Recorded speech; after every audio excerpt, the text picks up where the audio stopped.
You're listening to the OCD Stories podcast, hosted by me, Stuart Ralph. The OCD Stories is a podcast dedicated to raising awareness and understanding around obsessive-compulsive symptoms. I do this through interviewing inspired therapists, psychologists, and people who have experienced OCD. Welcome to the OCD Stories. And welcome to episode 480 of the podcast. And in this one, I got back on Chrissie Hodges. Chrissie is a peer support specialist, founder of OCD Gamechangers, and author of Pure OCD, The Invisible Side of Obsessive-Compulsive Disorder. So in this one, we talk about advocacy, censorship, stigma, the need for advocates to talk about all experiences of OCD to normalise all the experiences, including taboo themes, the difficulties of opening up, how cancel culture may have hindered advocacy, encouragement to share the whole picture of OCD, the topic of advocacy or influencer, how to handle criticism online, having an advocacy mission statement, and much more. So this was more of a casual chat between Chrissie and myself this episode, which I think some of you may like. It's a little bit different to me normally stepping back a bit more as interviewer, and maybe Chrissie and I bouncing ideas off of each other a bit more later on in the episode. Struggling with OCD? You're not alone. NoCD offers live, face-to-face video therapy with licensed specialists who truly understand OCD. NoCD therapists are trained in exposure and response prevention therapy, the gold standard for OCD treatment, and provide personalised treatment and support for children and adults. Take the first step towards regaining your life today. Visit nocd.com, or the link will be in the episode description to book a free call. So thank you to you guys as always for listening. I deeply appreciate it. Thank you to all the advocates out there because it relates to this episode. And thank you to Chrissie for coming on the podcast again and talking about this topic with me. Without further ado, here she is. Welcome back to the podcast, Chrissie. Oh, thank you for having me. I always love coming on here because we talk about so many topics that I think really relate directly to the community that a lot of people aren't talking about. So it's so good to be here. Yeah, it's good to have you on. And we've already been talking for 56 minutes at this point, so fully warmed up. So I guess before we get into today's topic, what's new with you? Oh, thank you for asking. Lots of really exciting things have happened in the world of advocacy and my business in particular. So as you know, I'm a certified peer support specialist. And I work with people around the world providing peer support, which is a supplemental support to therapy or support at any stage of recovery as people are working toward recovery for OCD. I also provide referrals for people all over the world to therapy, to specialists as well. And then over the last year or so, really expanded my practice into doing a lot of group work. So I run about 7 to 8 groups worldwide, providing support so other people can meet people that live with OCD. This is so helpful in reducing the shame, helping with isolation. And then my latest addition, which I think I've talked about on your podcast before, but is really flourishing, is the online community. So in this community, I have certified peer support specialists that run weekly support groups. We have weekly peer support hours, events with advocates, therapists. I run classes. I mean, it is just this all-encompassing support network for people that are feeling alone, that are, working toward recovery and therapy, contemplating therapy, pre-contemplation, all of it. And I'm just so proud of the work that the peers are doing. It's peer support is just so life-changing when it comes to OCD because it just normalizes this experience where people feel severely alone, especially when we're dealing with themes that they can't talk to anybody about that don't understand it. So that's what's new with me. On the OCD Gamechangers front, as usual, we're traveling around the world this year, have all kinds of events coming up, and I'm just super excited to then be able to connect in person because it really does make a difference to see people face to face who live with OCD and people walk away with just this sense of hope and motivation to continue with their own treatment or recovery or start to do some advocacy themselves to help expand in their own communities. So lots of great stuff. Nice. Yeah, awesome. Yeah, and I agree. It's fully or really important to be around others. I think well, it's not really important. It's really nice to be around others and connect, especially when you're doing advocacy, to meet people that have been moved and affected by your work, or yeah, and for them to be around others with OCD and not feel they have to explain themselves, or what an intrusive thought is, or a compulsion, and that kind of comfort they get in those communities, I think is really cool to see. So we're going to talk about several things today. We'll start off around censorship. So, and maybe what that points to and the realities of why this censorship may or may not be happening. So yeah, you've been being censored a little bit. Just explain that and what that means and maybe why it's happened. And Okay. Well, I can give some background for those of you that are listening that may not know who I am or what I do. I've been doing advocacy for a little over 10 years at this point, pretty pointedly about OCD themes on YouTube. And the videos are my main source of advocacy. And through the years, being able to connect to people through peer support, really feeling this deep connection to the OCD experience, not only because I live with it, but really the courage and confidence that I have developed in being able to speak, to be outspoken directly about kind of the nitty-gritty in the OCD experience, based on the fact that I meet so many people all over the world who live with OCD, and the lack of advocacy out there for taboo topics and themes, for the real experience of OCD that can be really shameful for people, whether that is based on past experiences that may develop into real event OCD, watching pornography and how that contributes to your OCD experience, or having sex or masturbation, or any of those topics that people feel scared to talk about in public. I went deeper into those topics, believing that, and still do believe, that the more that we can expose how OCD manifests in all these different areas, the more likely we're going to reach people who have then bought into, because I'm not hearing this cannot be OCD. Because I had this experience as a child, because I'm experiencing this as I'm orgasming or masturbating, or watching porn. I can't be the person that has OCD. I don't hear this stuff.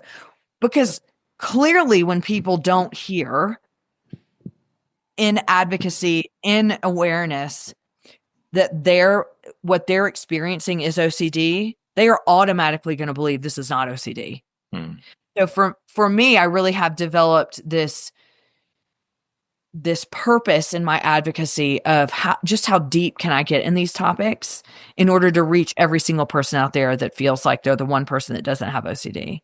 And the path that has taken me down is really talking about some of the things that not a lot of people are willing to or capable of saying out loud, maybe because of their own shame and embarrassment, or their fears of being canceled or censored or shamed by other people in the community, meaning the social media community, not necessarily the OCD community. And so I've kind of staked my reputation as an advocate on that. And I am super proud of being able to be a voice for a lot of people when other advocates won't step up and talk about some of those things.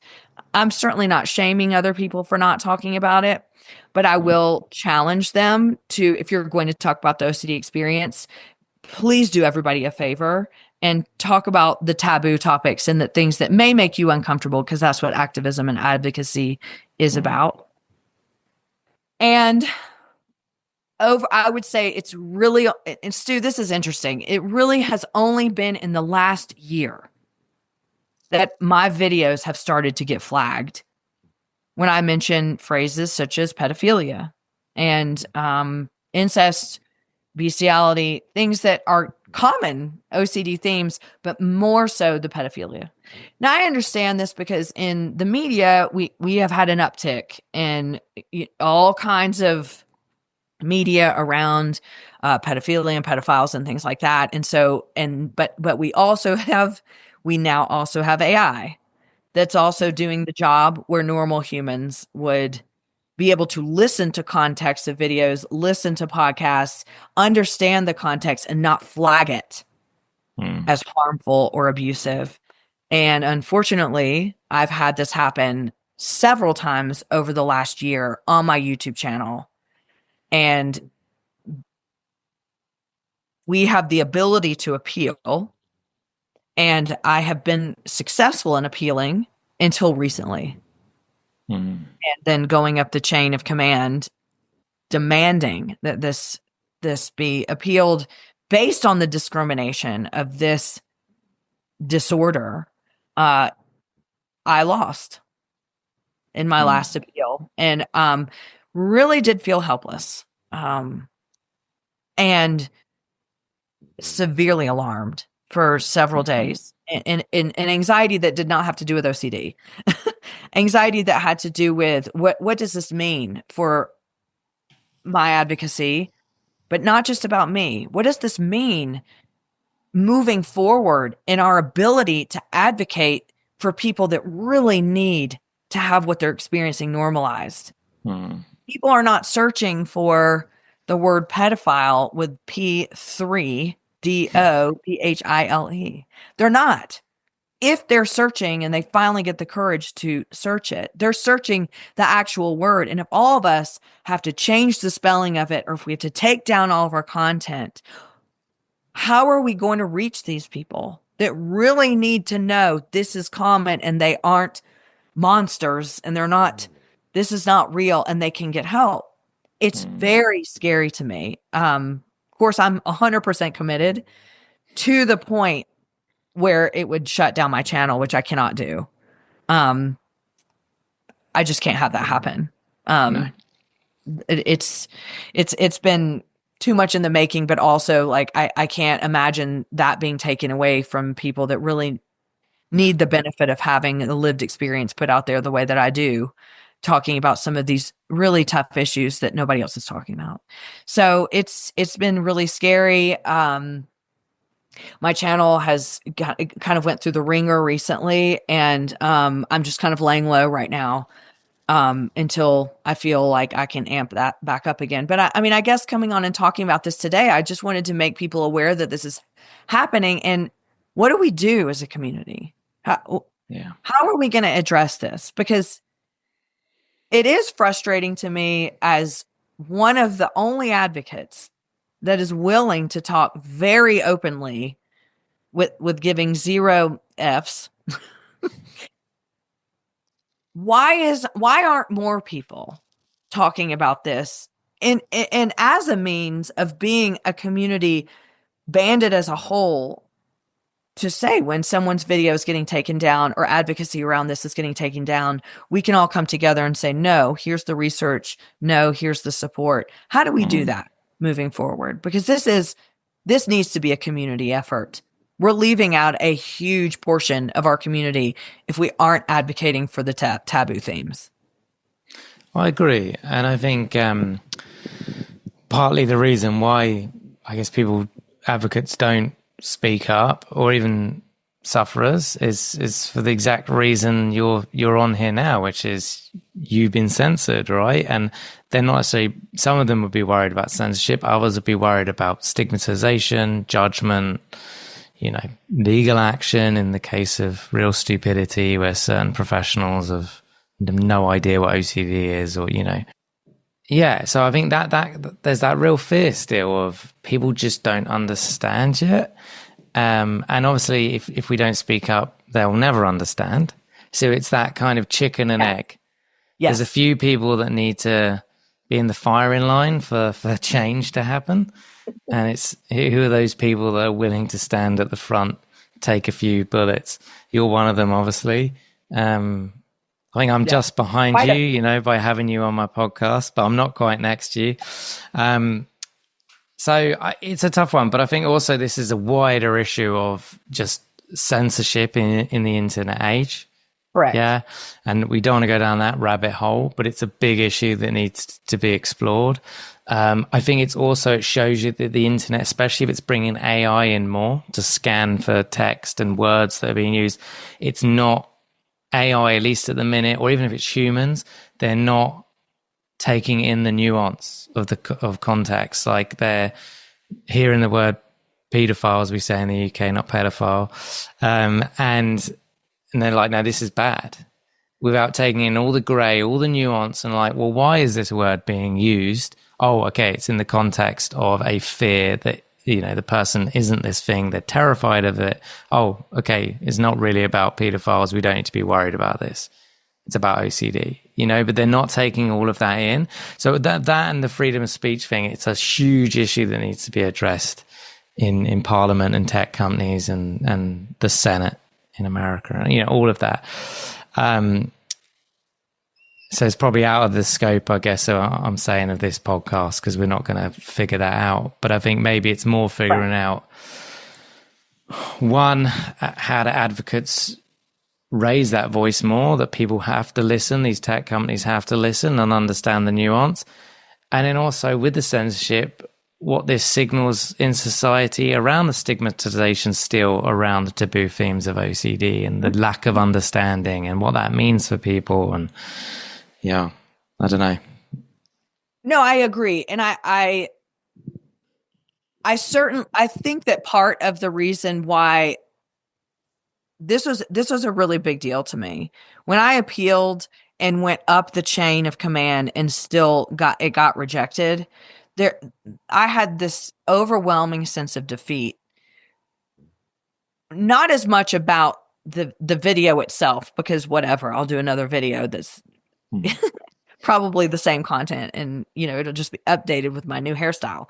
But more of exactly what you're saying. I'm a crumb in a very small or a very large pool that no one cares about.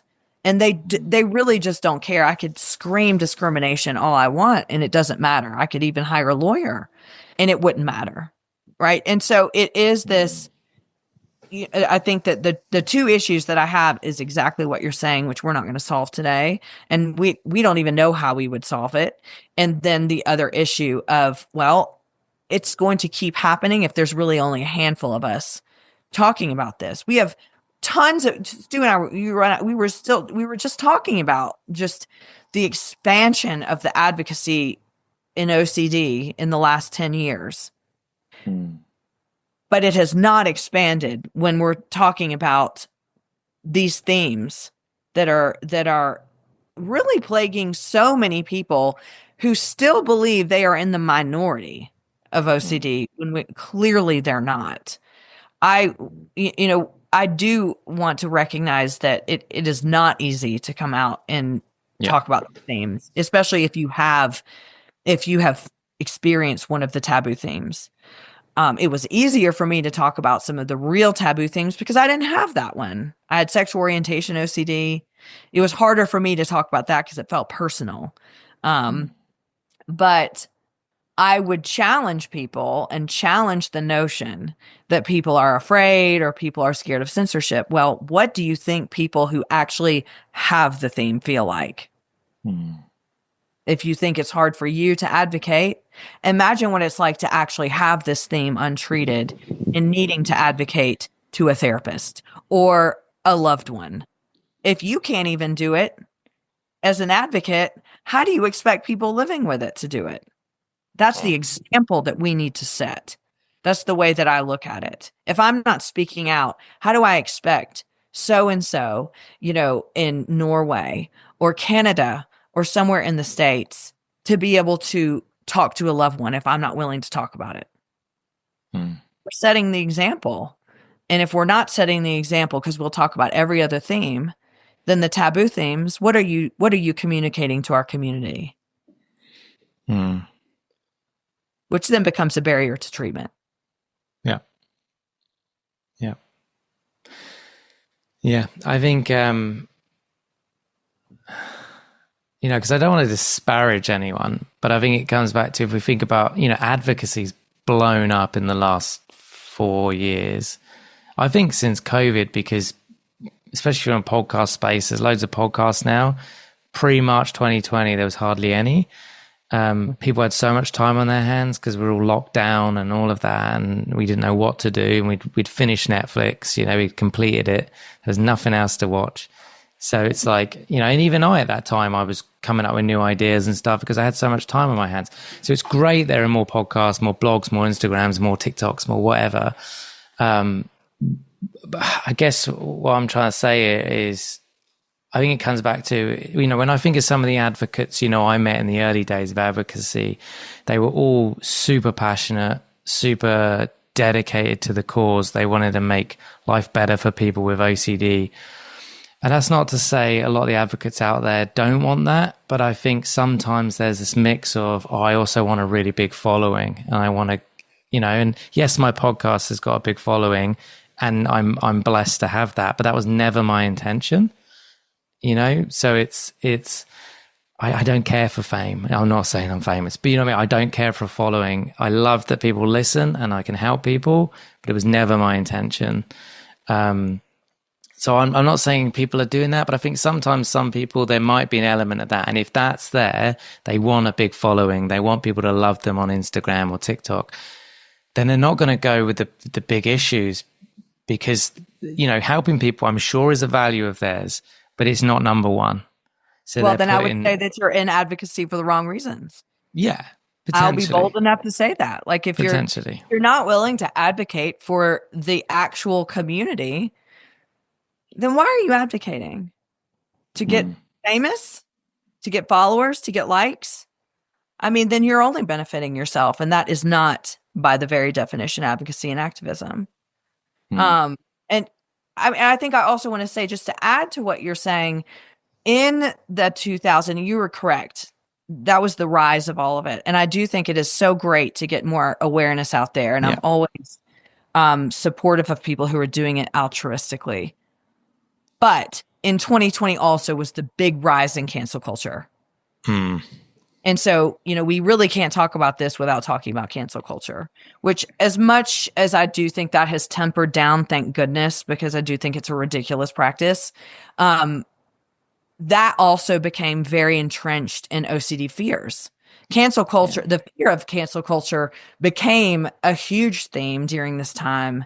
And I think, all of us really experienced that for a couple years. It was this, oh my God, we could say one thing and all of a sudden everything about what we've done is over for no reason other than people, having nothing else to do than cancel other people because they just disagree with one word they said on the internet. So I do think that plays a role.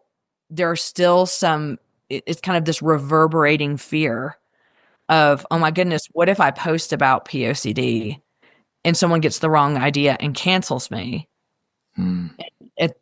But I would also venture to say, as someone who's been doing advocacy for as long as I have on the state level as well as the internet, you just have to be willing to take that risk if you're going to advocate for a community.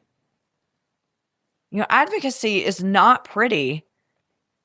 Unfortunately, it's wrapped up in a bow of a lot of likes and followers now. If you do this and if you follow a formula, there's a formula that you can go to become an advocate with a lot of followers. It's like a package deal. Create this on Facebook, create this on Instagram. Here's all your content. Here's how you do your YouTube videos, blah, blah, blah, blah. Yeah. But again, I always say, like, how are we serving the community if we're not really, if we don't have our finger on the pulse of what the community needs? Yeah. We can't underrepresent a large portion of the community because you think you're not going to get that many likes. Like, give me a break. Yeah. Am I sharing the truth that's going to help people, or am I posting this because it's going to be a really successful reel or TikTok or, And again, it's like you're saying, I don't want to disparage people because it's all good. All the awareness people have created is good. But it's, yeah, just linked to the issue we're talking about. It's harder for those people to talk about these harder issues if the number one value in advocacy isn't, I want to help these people that have suffered like I did, or even if they didn't have OCD, I don't want these people to suffer. So I'm going to talk about this stuff, even if it means people hate me or they comment with ignorance that I shouldn't talk about these themes or, these topics or, Right. I mean, outside the censorship, yeah. I get emails all the time from people telling me I'm a shit human. I mean, really, it bothered me maybe for the first year until I realized these people didn't even watch my videos. No. They didn't watch, and I do a really good job of explaining what I'm trying to say as far as OCD is not about the themes or the content. But I get emails all the time. I get messages all the time. I get comments on my YouTube all the time saying you should go kill yourself. What kind of horrible human are you?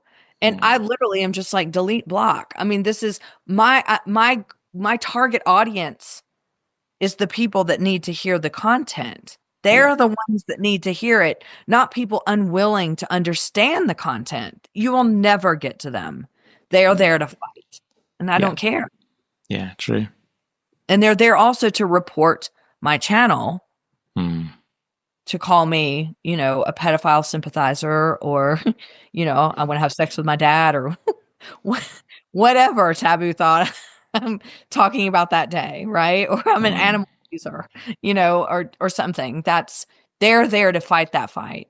But I'm here to fight the fight for the people that don't have a voice.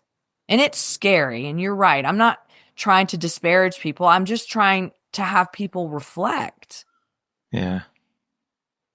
On what their intention is. And if you're going to represent part of the community, why aren't you representing all of them? Yeah. No, I agree. Because also it's not about the theme, right? If we boil it down, then we should talk about all themes to make the point that it doesn't matter what word I use in front of OCD, it's the OCD. And then if we did that enough, the wider society would get the point of, exactly. It doesn't matter if someone's worried about killing someone or being a pedophile or abusing their cat or dog, or they're worried about contamination. It's all the same. Whereas at the minute, society doesn't understand that. YouTube, Instagram, TikTok, whatever, probably don't understand that. And that's why when they hear these words, and the way I think about it is, in ACT, we talk about fusion and diffusion, right? So when you're really like in the trenches of OCD, you're buying into the obsessions, you're really fused with the worry, you believe it. And what we need to learn is to see the thought as, oh, that's a worry, there's OCD again, there's that intrusive thought.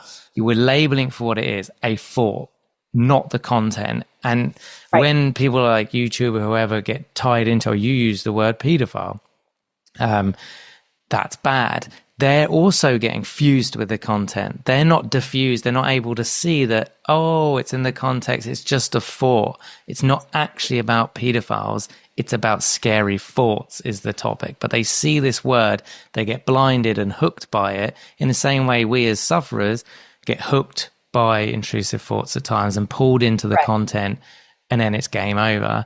In the same way, that's what's happening on YouTube. And they need to learn, and through good information, they'll learn, okay, when so-and-so talks about pedophile OCD, we can green light that and we don't need to red flag it because it's okay. We understand the context. It's not actually about pedophiles. Right. I mean, I look at this exactly in what you're saying. I look at that as a multi-layered system of what advocacy represents, right? And even kind of when I was doing local advocacy on the state level, like the advocacy piece was the voice at the legislation, right? With layer upon layer upon layer of people underneath, including concrete research to back up what's coming out of my mouth. When we look at advocacy in general, we look at it that way. We have researchers on the ground that have research to back up that these are actual themes that can be treated. And then we have a therapeutic community. And then we have centers and support groups. And then we have the people on the outside who are using their voice to bring awareness to all of those different layers. But what's happened in our community is there's a little section of people using their voice on top of this huge layered community, just a little section. So when that section gets shut down, the rest of the community goes, well, we don't know what to do. You should have been screaming louder. You should have explained it better. But there, 4 or 5 people in this community cannot be the only ones talking about pedophilia themed OCD. We've got to have an entire row of people talking about it with all of these other layers to back it up. And that's how we change things. Stephen Smith and I just did we just did a big talk about this is the next level of advocacy that needs to be broadcast all over the world. How do we get people to treatment who have these severe taboo themes that have no idea this is OCD? That's the next big advocacy question. And my first response to that is, how do we get people to start talking out loud about it and stop worrying about losing their followers? Yeah. You're going to lose followers. Get over it. Go advocate for another illness then if you're not willing to advocate for this. That's the way that I look at it. Well, the ironic thing is you're also going to gain followers because you'll be serving a population that's underserved. It's a niche you could be number 1 in. Or number 2 because Chrissie's there. Not number 1. Yeah, what always sticks out in my head, in 2018 when you did the first Gamechangers event in Denver, and that was the first time I came out for Gamechangers, March 2018, so what, 7 years ago now, which, it feels like yesterday, but, I remember Aaron on stage, and Aaron just went, he just revealed his darkest intrusive thought. He just said it, and there was this, and it was about Jesus, and I think it was graphic. I'm not going to go into detail, but there's just silence in the audience because everyone was gobsmacked that he just said it. And he said it because he's showing it's just a thought. I don't care. I don't need to. Yeah, it was awesome to see. Even I was shocked, but I was like, that's amazing that he just did that, because right there he's showing that we don't need to be scared of this stuff. And that was 2018, he's done incredible things in advocacy, and he's never done it for the celebrity status. His mission has always been to help people and break the stigma. So he's lived by example. I don't think I'm saying that right. I don't know. I guess I just wanted to highlight that. He's a good example, as are you, of just saying it how it is. And if people don't like that, and he has a very successful, I'm not sure what he's doing with it now, but very successful media marketing company in New York, helping a lot of the big brands. He had a lot to lose, but he just went out there and was completely honest. Absolutely. And I think a lot of the reason why he did and could do that was he just didn't care, because his main goal was, there are thousands of people out there that just are going through what I just went through. And he was angry. How do I reach them? How do I get straight to those people? And the best way is to say exactly what it is that these people are going through. And again, I always come back to this, because I do want to say, it wasn't easy for me to put my first video out for POCD. I was scared. I still get scared sometimes when I put out content that I know is going to just, if people misunderstand it, they're going to be like, that, what the hell? But if I'm not doing it, if I can't do it because I'm scared, what is the person out there thinking when they're actually going through it and have no support? Yeah. So I think about them when the risk feels too big. It's not my risk. It's their risk. And my responsibility on that top layer, using my voice to, get a community to back me up, or to back whoever up to say all this stuff. It is a risk, but the risk is worth it. If we help one person who may have been on the fence of dying by suicide, except for they heard this one video that highlighted exactly what they were going through because nobody else will. That's the very definition of being an advocate. I want to help one person. Yeah. If my story can help one person, that's all that matters. And I think we've lost that. I think that the entire world is losing that with the influencer culture. Yeah. Yeah, it's not just OCD, is it? It's everything. Correct. Yeah. So again, it's a weird position for us to be in, as doing advocacy as long as we have been. We're so grateful that there are other people speaking out. We are so grateful for the awareness that you and I and so many other people, shaking in our boots said out loud for the first time on the airwaves, right? And now we can say it freely. And I do not take that for granted. But there's also been this turn where now it's turning into, I'm just going to use OCD as the vessel to see just how far I can get as an influencer. I'm sorry, this community, people who are struggling with OCD, they don't need influencers. They need a voice. They need your voice. And they need you to take risks for them. Yeah. So how do we start on this level first in order to change the upper level of these big companies that are censoring us? Because I do think it's going to start with all of us and our ability to band together. Well, yeah, because if it's like one or two or three or four or five voices, they can censor that. But if it's thousands or tens of thousands of people advocating or posting, when I say advocating, it doesn't just have to be advocates. It's anyone that just wants to post about OCD today, just because they want to.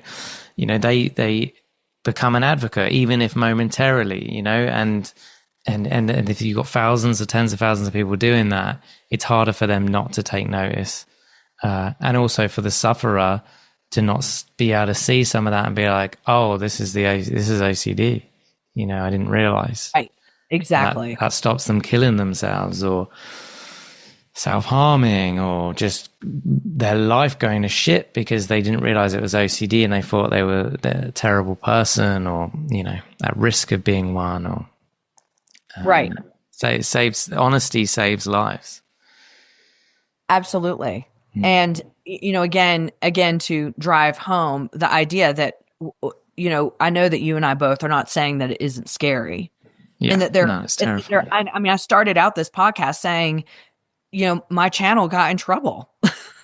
So obviously I do know the risk of it. And I had to rethink, what do I need to do? But I do think this is an issue that needs to start being addressed. Yeah. Because we have a problem in the mental health community in regards to OCD. Stephen said something the other day when we were meeting and doing the talk it really hit home for me, and I haven't really thought about this. Is he just said society is too ingrained with the terminology OCD for it to ever be more than just a quirky, I have OCD about this, and that really scared me. Because we were even tossing around the ideas of like, what, as a community, should we, go to the DSM and try to change the name? Like, how can we start to take, but, so it is scary to think, but when we actually have people that are talking about OCD that aren't really getting into what OCD really is, if you need motivation to go deeper into your advocacy, this is it. If you're not talking about OCD the way it really manifests, all you're doing is perpetuating a societal stigma. Yeah. You're not doing us any favors. You're still making it quirky. No, I agree. I think that's where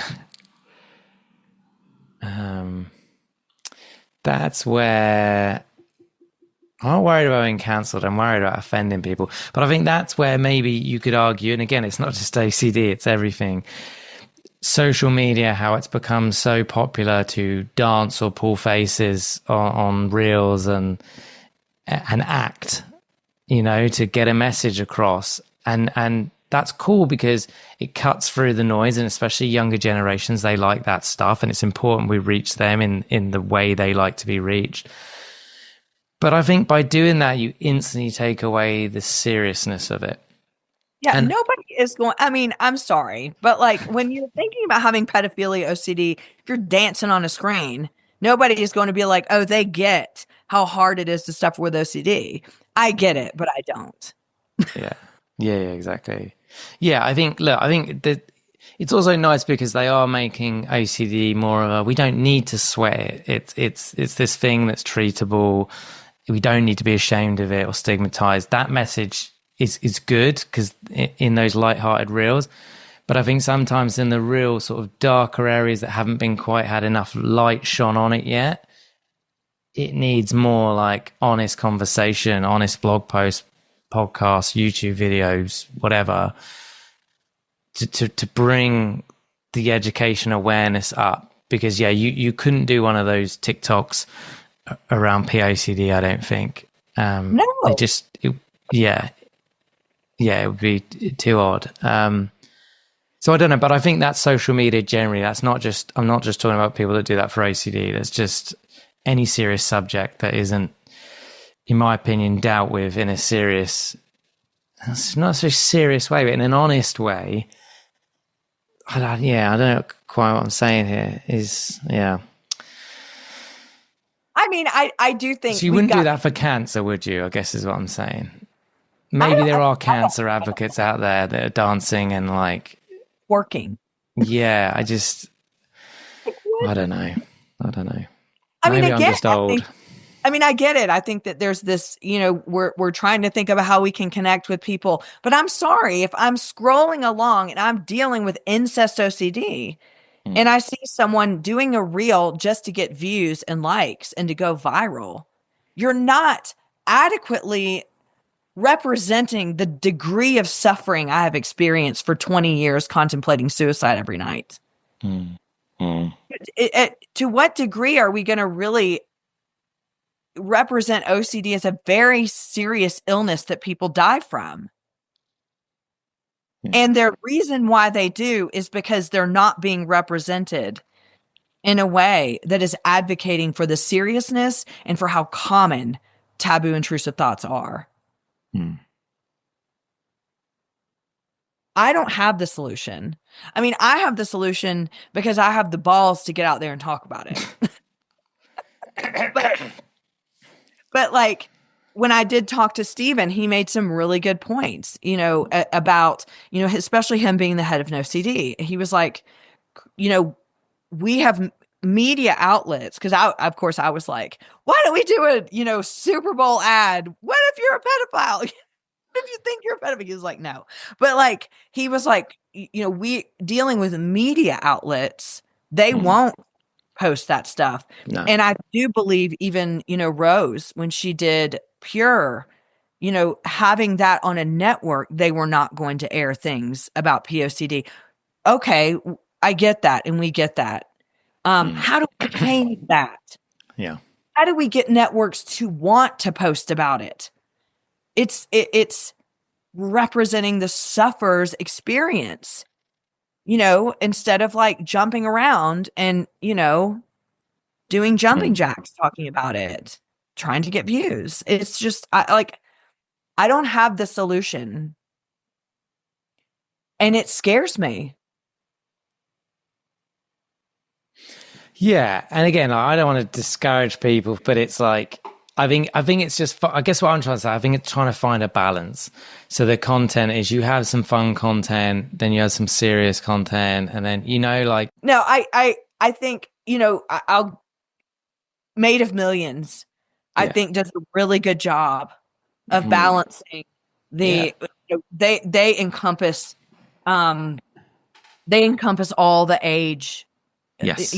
All the, the ages of people on social media. I think they do, lighthearted, and they do very serious ones. Yes. I Yeah. think they are a great example of an organization doing it right, but Yeah. and all still being able to convey the seriousness, balanced out with not having too much seriousness that it is scary or jarring. Yeah.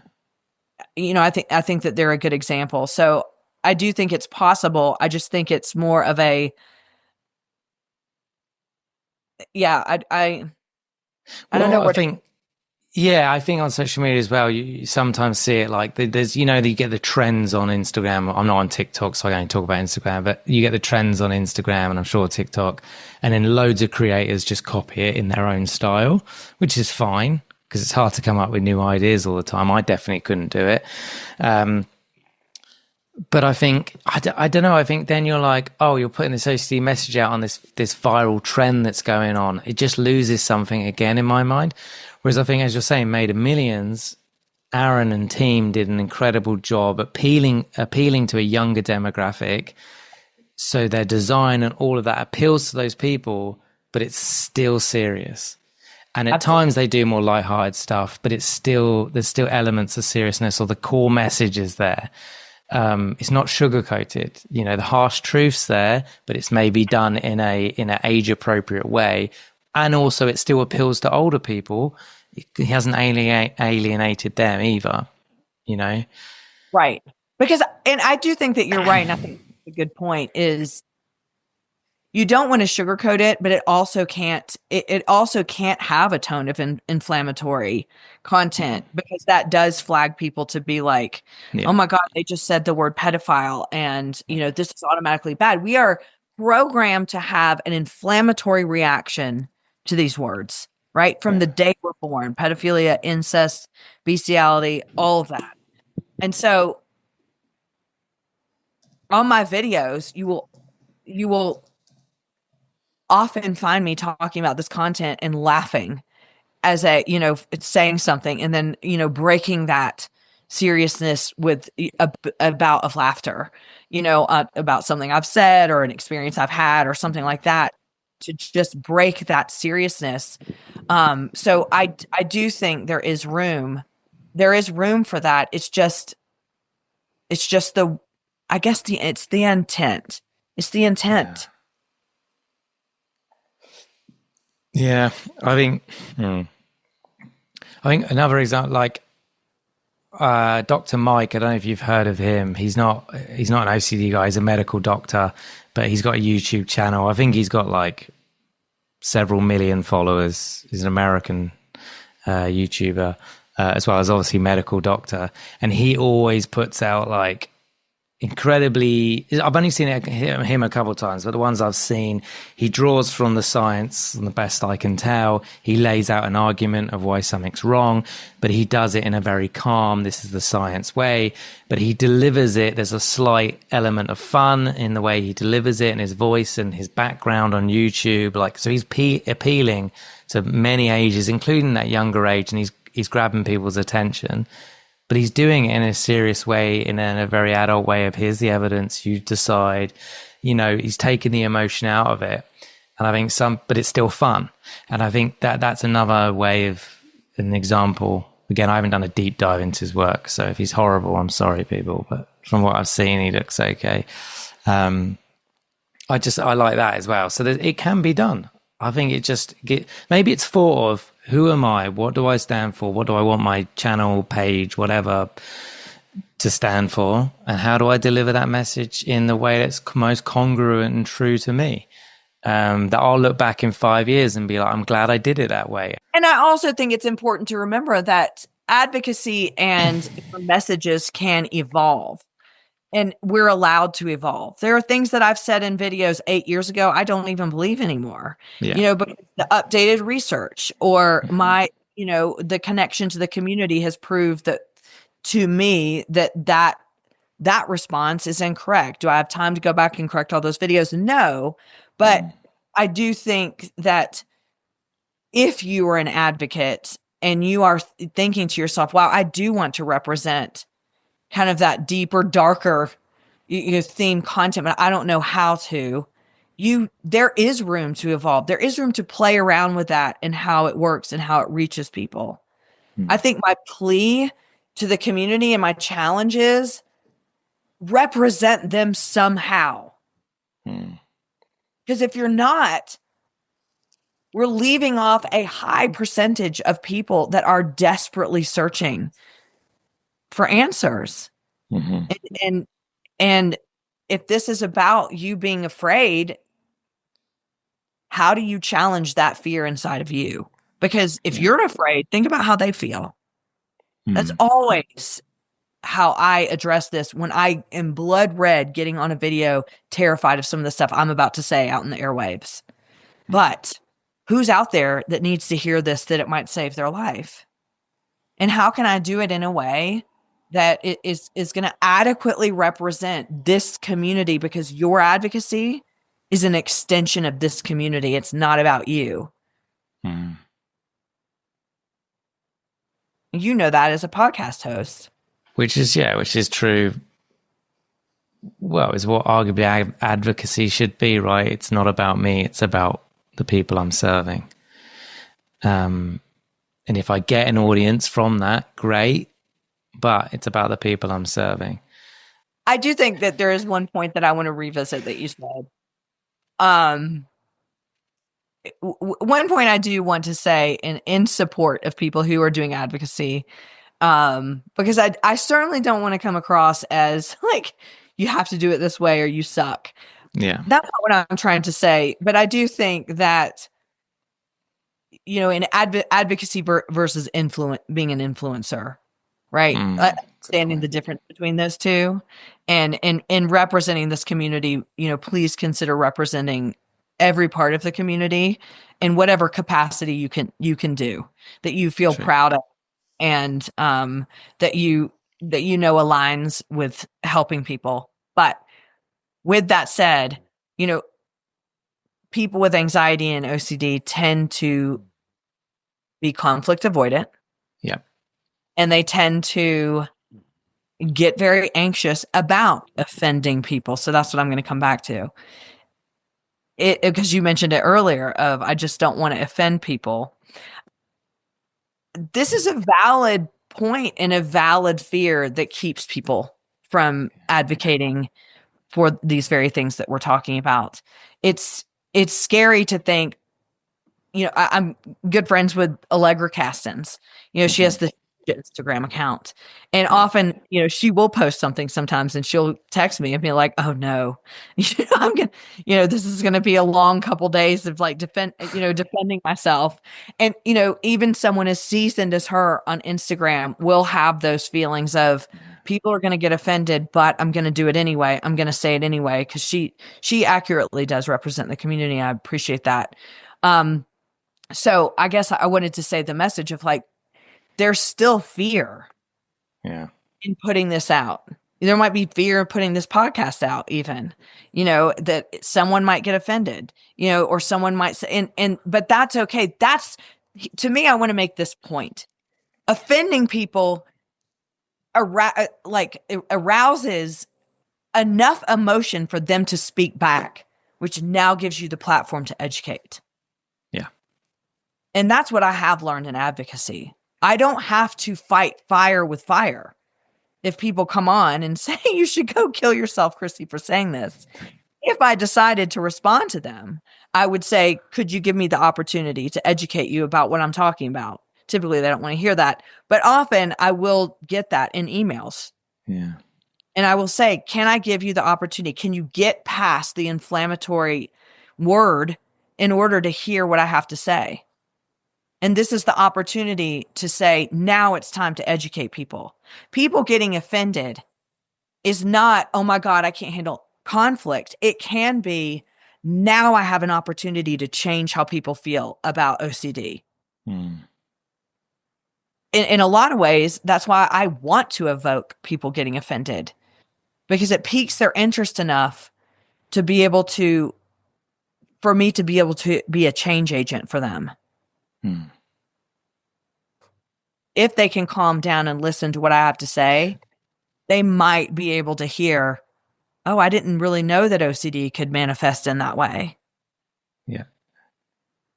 Yeah. So, you can change that fear of offending people and the fear of conflict into, being excited about the opportunity to really educate people. Yeah. And the other thing I would like to say is this. One of the things that I monitor every comment that comes across YouTube, and every email that I get about my YouTube channel, but I don't respond for a couple days. And there's a good reason for that. A, people need to calm down, and B, the internet isn't real. Like, you're not sitting in front of someone and they're challenging you right now in a screaming match in front of 10,000 people. Mm. At that point, you may need to put your defenses on. But this is the internet. This is YouTube. This is Instagram. These are people that are sitting in their house, bored out of their mind, looking for people to yell at on a computer. Mm. You're not in court. Walk away from it for a hot minute. Let those comments stay up there that are attacking you. And then come back to it later when you've calmed down and you can educate them.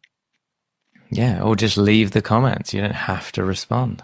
You said what you said on social media, on YouTube. You don't need to justify. Exactly. If you feel you did a good enough job in your original message, let it stand. Mm-hmm. I think that's hard for people to do, though. And again, we're going to circle back to cancel culture. I'm so afraid if, this is going to get some momentum and I'm going to get canceled. But again, I can say this now, and I will say there have been times that I have been worried about the things that I've said, and probably still will be. But if you're going to advocate, you cannot be afraid of being canceled. Well, you can be afraid because we can't control that. I know what you're saying. Right. But that can't be the driving force. You can't let it dictate, your actions. Yeah. Because we're not advocating to the people that are going to cancel us. No. True. Advocating to the people that need us. They need our voices, and they need they need our help. Yeah, absolutely. And look, I'm conflict avoidant. Something I've worked a lot on over the years, and I always worry about hurting people's feelings or harming them or whatever. And even in this podcast, my brain's going, "Oh no, what am I going to have to edit?" So it's normal that the brain does that, but it's like, no, I think I spoke the truth. Had also a bit of fun on the podcast, and it's okay for people to be offended. I think that's the thing we forget. It's okay that people get offended. That's a normal human reaction. We all get offended. It's for them to deal with it. As long as we haven't gone out of our way to aggravate and annoy people, if we've said something honestly and it's truthful to us, or we've just played around a bit, it's okay that people get offended. Doesn't make us a bad person. And it's also okay for us to offend people and then reflect and grow ourselves. Oh, yeah. Yeah, well, sometimes we do generally say stupid stuff. But I've found most of the time, I've definitely said a lot of stupid stuff in my life. But when it comes to the podcast, I'm usually you get the best version of me on the podcast. At least that's what my wife says. Yeah, there you go. I will say that too, as your friend. Yeah. Where was I going with that? But the times I've had people reach out to me and say they were really upset about something, usually it's something the guest has said, not what I've said, because I'm usually super sensitive. And I listen back and I'm like, saying, everybody direct your emails to Chrissie if you're offended. No. I listen back and I'm like, nah, they didn't mean it like that. They had sincerity in their heart when they said that thing. This is clearly, I don't say this to the person, but I'm thinking this is clearly tapped into something for you and you've projected onto what they've said. And that sounds like I'm gaslighting, but it's not. I listen to everything, and 9 times out of 10, I believe it's projection. And there's been a couple of times I'm like, yeah, you're right. That was actually bad. And then I edit it out. Right. So it's people, we do that as humans. We project and then we get annoyed. And actually, what they said wasn't actually that bad. It just tapped into a painful point for us, and we got blinded by it. I mean, I agree. And I do think that this subject, and I knew coming into recording this subject that it was going to turn to things that could be seen as offensive, right? Yeah. It could be seen as I mean, I think that for me, it was this, the censorship happened to me. I want to bring awareness to it. But I also think the deeper issue for me is, and a lot of people in this community, it's not just me. I feel like, again, here I am as a voice advocating for a lot of other advocates in the community. Whether people want to see or believe that or not is fine. If I do want to make sure that I'm not gatekeeping the advocacy community. That's not what I'm doing. I'm not going to gatekeep what you should or shouldn't do. What I am hoping is to invoke some sort of reflection. If you're going to advocate and you're not willing to advocate for every person that has OCD, or every, theme or the actual community and what people are doing because you're scared of how it's going to reflect on you, I think that there is room, for you to evaluate your intentions. And I have to hold myself accountable for that too. This is not just me projecting onto everybody else. I have to do that as well. What are my intentions in being an advocate? Sometimes they're not noble. Sometimes they are more about me and other people. And then I have to check myself. When you've done advocacy as long as we have, you have to check your intentions at times. You get burnt out. You get offended. You get upset. The community changes. Things happen. We have to keep our intentions in check too. Yeah, exactly. I think everyone's doing a good job. I think it's just, like you said, an honest conversation of, could it be different or better or more truthful? How can we serve people better? I think that's just what it comes back to. Are we serving people in the best way? And if the answer is yes, fine. But if it's not, how do we do that? And yeah, obviously, if someone's got, their page is about contamination OCD, then yeah, I don't think they should necessarily advocate about POCD or whatever, because it's completely against their niche, but if you're generally just talking about OCD, then yeah, we need to cover the whole spectrum of OCD and also detail the severity it gets for people in terms of just the length of compulsions that people do, how dark it can get, how it can take away people's lives.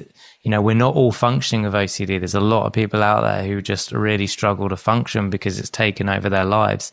And sometimes they don't get talked about enough. Yeah. Well, right. Conveying the actual lived experience of OCD. Yeah. In all of its forms. Majority of people don't just have access to ERP and then they do 8 rounds of ERP and their life is 100% wonderful and they never have a sad moment again.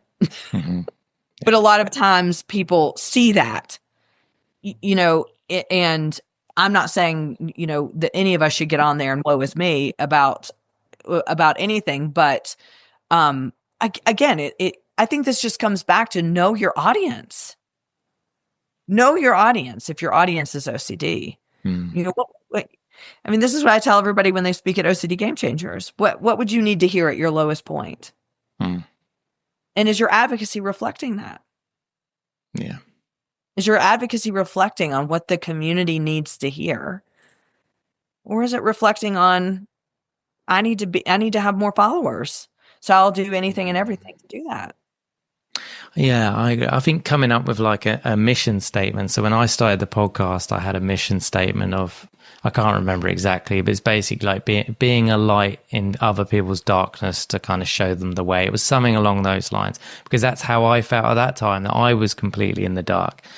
So I think having that mission statement pinned or laser focused me on what I'm doing here. And although I don't think about that mission statement, I haven't thought about it probably for several years now, I think it's ingrained in me now that everything I do is trying to help people where they're at in their kind of darkness. So I think sitting down and coming up with a mission statement of what's my advocacy about, I think could be a really good starting point. Well, I think even in, what I just said earlier about, if all of us have to keep ourselves in check, we all have to evaluate our intentions. Yeah. The moment that I started advocacy, I remember, just saying all that matters is if one person's life is changed by this video. And when I first started doing videos, I was getting like 10 views, and I didn't care, because what if those 10 people then knew they weren't alone? I didn't care. And when I need to evaluate what I'm doing in my advocacy, or if I feel a little lost, or I feel like I'm not aligned with the values of what I do, I always go back to that mantra. All that matters is one person. Yeah. Is it impacting one person positively? Yeah, exactly that. Yeah.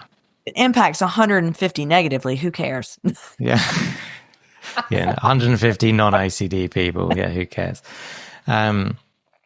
There's a reason why people are scared to speak out. There, and I, my heart goes out to all the advocates that want to speak out and don't feel like they're ready, or too scared, or can't fathom the idea of doing it, because they're scared they're going to lose everything, or they're scared they're going to lose their job, or they're scared, yada, yada, yada. But again, not speaking out isn't helping either. Yeah. Because the more people that are, the more likely we are going to create this more of a network of communication where people are not going to be able to speak out against us. If everybody is on the same page talking about POCD and incest OCD and all of these inflammatory words, people that argue are going to look stupid. Yeah. Because we have the experience, we have the voices, and we have the research to back it up. Yeah. And it's hard. Like when I've had, people sort of hate on me, it's horrible. Like, and we're prone to rumination. So we're like ruminating for days, ruining your weekend. And then you think, I've thought before, why say anything like this ever again? It's just, I don't want it to ruin my weekends. The week's hard enough with all the work I've got to do. So that makes it hard. But I also want to say, in response to that too, is it gets easier the more you talk about it. Oh yeah. And the more conflict I've had, the easier it's got, and the less I care when someone speaks up. I'm like, this isn't about me. Sometimes it is, and rarely it is, and then I'll deal with it. But most of the time it isn't, and I'm like, I don't need to waste my time on this. They'll forget about this in 12 hours. Exactly. And it's also important to remember, and I remind myself a lot, people are incapable of understanding because they don't want to. And they're not my target audience. Yeah. And never will be, which is why I think that there has been this in our community. The conflict is now arising between advocacy and influencing, because we're splitting our target audience now, and half of these people are not going to understand the taboo thoughts, meaning you're not going to want to advocate for them because you don't want to lose them. So what's the balance? As an advocate, how do you reflect on that and find the balance to represent all of us fairly? Yeah. Awesome. Look, we'll finish it there, because I think we've covered a ton, and it's definitely hopefully got people thinking. And I think the core message here is just, advocacy versus influencing, but also how do we help those people in those dark places the best we can? Are we still on track of that, or have we lost our way? And if we have, do we need to change that?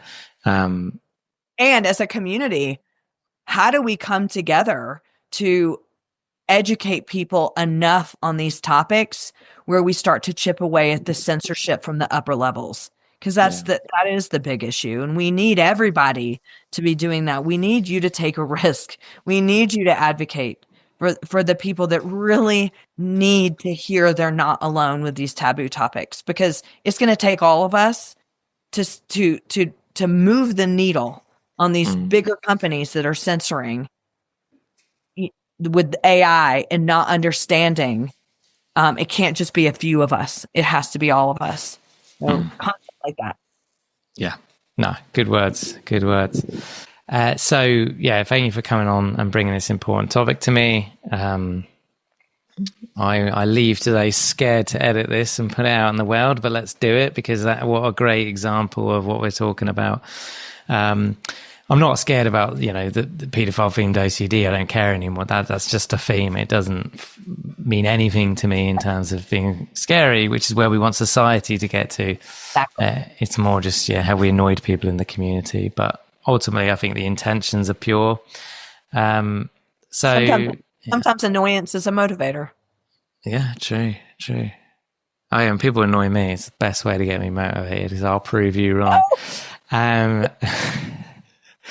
Yeah. Thank you for coming on. Appreciate it. Thank you for allowing us to discuss this topic. I know it's hard. I knew it was hard. I knew it was going to be hard coming on here. I mean, it's hard to address some of those in-your-face problems in the community when it's so much easier to just go along and not just kind of call out some of those things that are really impacting the community. But I do think that all of us have room to grow. All of us have room to come together for the greater good of the community because they need us. They need all of our voices, but they also need our representation for what they're. Yeah, good words. Good way to finish. So thank you, Chrissie. You're welcome. Thank you for listening to this week's podcast. And thank you to our Patreons who helped make this episode possible. And if you would like to find out more about Patreon and the rewards and benefits, then there will be a link in the episode description. If you enjoy the OCD Stories podcast and would like to support us, please subscribe and rate the show wherever you listen to the podcast. And thank you to NoCD for supporting our work. If you want to find out more about NoCD, you can click the link in the episode description. And quick disclaimer, guys, this podcast is not therapy. It is not a replacement for therapy. Please seek treatment from a trained professional. And until we speak, take care.